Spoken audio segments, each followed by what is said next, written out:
we're looking at a system of simultaneous linear equations. Exactly, and the main equation we're focusing on is ax equals b. The notes define what each part means.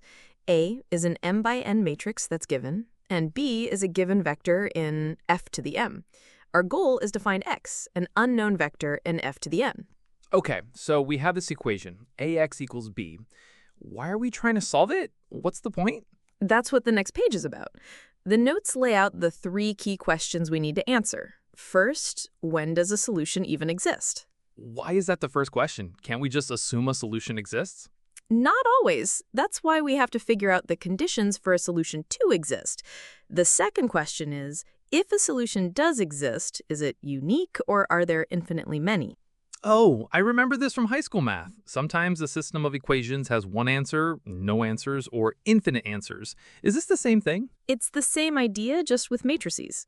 And finally, the third question is, how do we describe all the solutions? Got it. Let's dig in. The final page is a great summary. Let me read them out. The notes say, when does a solution exist?